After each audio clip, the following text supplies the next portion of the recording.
trucks have just become more and more creative in their execution is what I've seen happening over the years. This is what's possible now on a food truck. In the beginning, you had a very narrow scope of what food trucks were serving. So now you have things like wood-fired pizza ovens. I started Roaming Hunger in 2009 as a way to help myself, a foodie, find food trucks all over the country. In 2010, 2011, it just started to explode.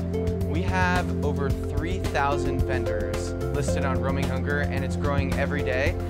In fact, it's hard for us to keep up with the number of new vendors popping up throughout the country.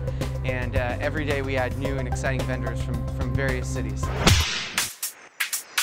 People that make zines are just die-hard in general about something. Maybe it focuses on one celebrity. There's one in particular that comes to mind, and it's called Lynn Zine. And it's a zine that is all about Lindsay Lohan. And they're basically grabbing images from the internet, you know, some pretty popular images that have maybe circulated, and putting them in a little booklet. So you can get this little printed ephemera of some silly topic. There are zine fests like popping up left and right, but then there's some more underground things that are happening, like literally underground. People are finding small spaces and turning them into a pop-up bookshop or a pop-up zine store for a limited amount of time. This is Paul Hayworth, Alone, Desperate, and Going Nowhere. It doesn't have an ISBN number. It is produced in very limited quantities.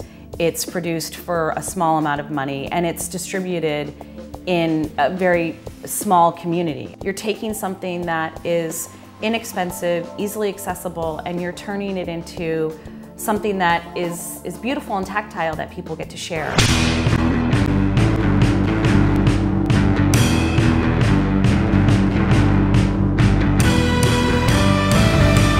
There is no handbook to DIY.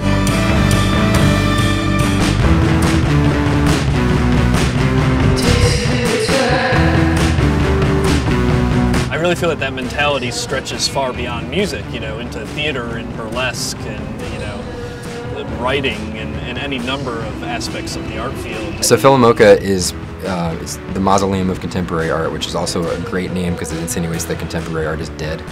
It's an all-ages space. It's by far the truest representation of, you know, of DIY ethics plus realistic business practice. My advice for wanting to be part of the scene is to put a show on in your basement and talk to the people who come. It's important because it also supports a variety of artists who choose not to become, you know, more corporate or whatever. It's also important because it gives people a place to go where they might otherwise do something stupid.